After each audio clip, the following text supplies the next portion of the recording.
안녕하십니까? 경남 소식입니다. 조선 분야의 문제점을 집중 취재했습니다. 먼저 조선 위기 극복을 위해 제시된 중소기업 등에 대한 자금 지원 대책이 반쪽 지원에 그치고 있다는 소식 박상현 기자가 전해드립니다. 기계가 멈춰버린 공장. 해양 플랜트 관련 2차 하청업체입니다. 자금 압박에 폐업을 앞뒀지만 중소기업 육성 자금 등 자치단체의 지원 혜택은 받지 못했습니다. 소기업들은요, 개런티가 안 됩니다. 신용도. 그리고 물건이 있어요. 뭐 신용도를 빌려면 또 대표이사나 이 사람들이 그 물건이 있어야 빌려줍니다. 조선업 위기에 대응한 수백억 원의 경영안정자금 지원책은 대출에 대한 이자 지원. 높아진 은행 문턱을 넘지 못한 업체에게는 무용지물인 셈입니다. 그걸 누가 해주려고 그래요. 지금 조선소는 전부 다 신용등급이 바닥인데 쓰고 있는 돈도 회수를 못 해가지고 지금 난린데. 창원시도 200억 원을 지원하기로 한 지 한 달이 지난 지금 53억 원에서 멈췄습니다. 나머지 70% 이상의 지원액은 신청업체가 없어 남아 있습니다. 신용보증서를 보증기관에서 발급을 좀 해줘야 어려운 협력사들이 좀 지원을 받을 수 있지 않을까. 이런 문제 때문에 경남신용보증재단의 특례 보증도 지난 4월부터 대책 중 하나로 제시됐지만 다음 달에야 시행됩니다. 경남신용보증재단은 중소기업청과의 협의 때문에, 중소기업청은 기재부 등 부처 간 협의 때문에 늦어진 겁니다. 위기 극복 대책을 마련한 뒤 시행하기까지 위기에 빠진 업체들은 하루하루 애타는 시간을 보내고 있습니다. KBS 뉴스 박상현입니다. 조선업체들의 법정 관리가 잇따르면서 근로자의 임금 체불이 급증하고 있는데요. 하지만 임금이 보전되는 원청과는 달리 하청 근로자들은 최소한의 임금 보전도 받지 못하고 있습니다. 이어서 손현혁 기자가 보도합니다. 매출 150억 원 안팎의 대형 조선사 1차 협력업체. 넉 달 동안 직원 임금이 밀린 채 지난 4월 법정 관리를 신청했습니다. 임금 지급이 보장된 정규 직원과는 달리 물량팀 등 하청 직원들은 돈 받을 길이 막막해졌습니다. 기성을 못 받아가지고 임금을 못 받아가지고 회사 자체를 떠나는 애들도 있고, 그다음에 집세를 못 내가지고 차를 팔고 버스를 타고 다니는 직원들도. 체불 임금은 공익 채권이어서 직영 직원에게는 늦게라도 지급이 되지만 하청 직원 체불 임금은 지급이 보장되지 않는 일반 채권으로 분류되기 때문에 지급 동결이 된 겁니다. 누구는 받고 누구는 못 받고, 이 한 공장 안에서 일을 하는데도 그런 차이가 있다는 게 좀 말이 안 되는 거죠. 하청과 물량팀 직원 등 90여 명이 못 받게 된 밀린 임금은 8억 원에 달합니다. 정부가 대신 임금을 지급해주는 체당금 제도도 그림의 떡입니다. 6개월 이상 사업장 유지 조건이 있는데 작업장을 옮겨 다니고 업체를 수시로 바꾸는 조선업 하청 특성 때문입니다.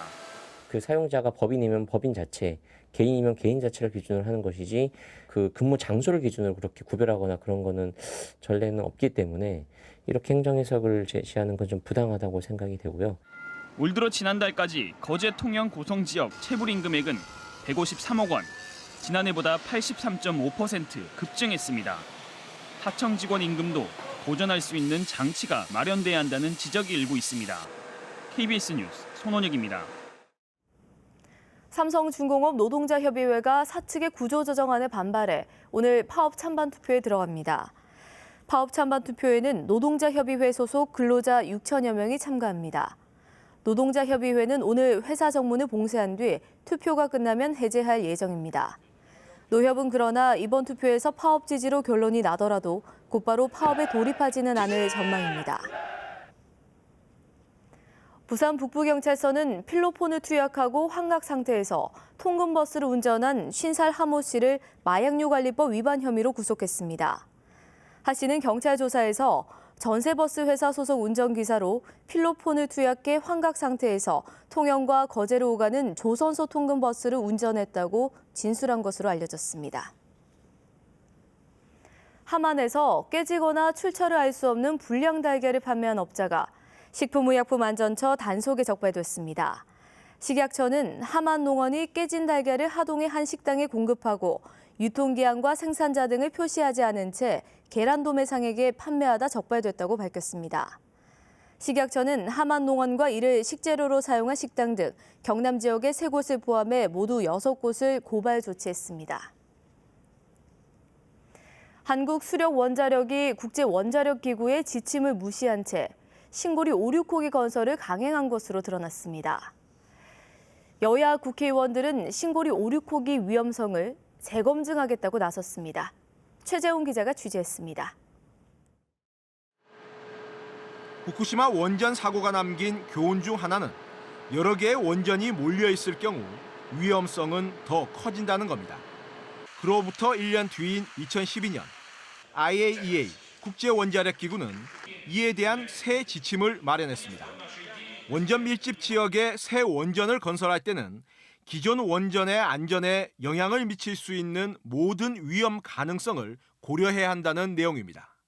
그러나 한국수력원자력은 이 지침이 제정된 이후에도 원전 밀집 위험성 평가에 대한 연구 용역을 단 한 차례도 발주한 적이 없는 것으로 드러났습니다. 건설 연구개발 용역에서 거기 353건 중에 무려 4,958억을 들었는데 이 다속에 관한 연구는 한 건도 없었습니다. 맞죠? 확률론적 안정성 평가는 IEA 권고사항의 전부가 아니라 그중에 일부고 평가 기준이 마련돼 있지 않다 보니 지난주 원자력안전위원회의 신고리 5, 6호기 건설 허가 때도 원전 밀집 위험성 평가는 이루어지지 않았습니다. 현재 여야를 막론한 다수 의원들이 이 문제를 지적하고 있습니다. 국회 산업통상자원위원회 의원들은 조만간 공청회를 열어 국회 특별위원회를 구성한 뒤 신고리 5, 6호기 건설의 위험성을 재검증하기로 했습니다. KBS 뉴스 최재훈입니다. 질병 등으로 폐사한 양식장 물고기는 그동안 땅에 묻는 방법밖에 없어 어민들이 처리에 애를 먹었는데요. 고온 고압 처리를 거쳐 비료나 사료로 만드는 친환경적 처리 시스템이 개발돼 어민들에게 도움을 줄 것으로 보입니다. 최세진 기자입니다. 해상 가두리 양식장에서는 자연사나 질병 등으로 자주 어류가 폐사합니다.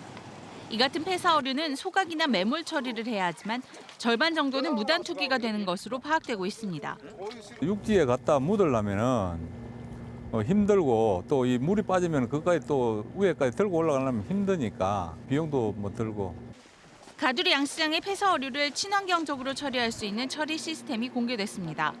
폐사한 어류를 처리기에 넣고 섭씨 140도, 사기압의 고온 고압 처리를 하면 바이러스와 세균 등이 제거됩니다. 악취를 없애고 기름 성분을 분리하는 유수 분리조를 통과하고 분쇄와 부재료 혼합을 거치면 사료나 비료의 원료가 생산됩니다.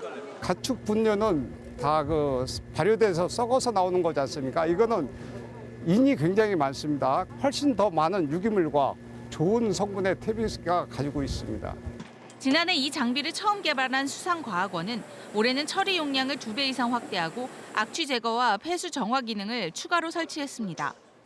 매몰 처리할 때보다 절반 정도 비용이 절감될 것으로 예상됩니다.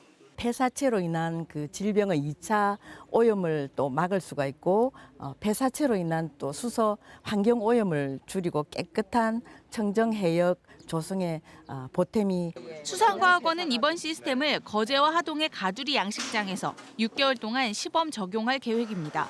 KBS 뉴스 최세진입니다.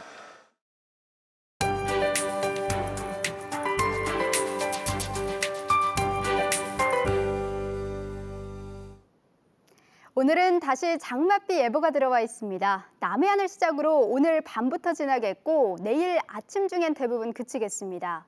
강수 시간과 비의 양 모두 많지 않기 때문에 큰 피해는 없을 것으로 예상되고요. 본격적인 비는 이번 주말쯤 내리겠습니다. 제법 비다운 비가 지나겠고 다음 주 월요일까지 길게 이어지겠습니다. 이 시각 위성 영상 보시면 현재 남부지방을 중심으로 짙은 안개가 낀 모습이고요. 오전까지 미세먼지 농도는 일시적으로 나쁨 수준까지 오르겠습니다.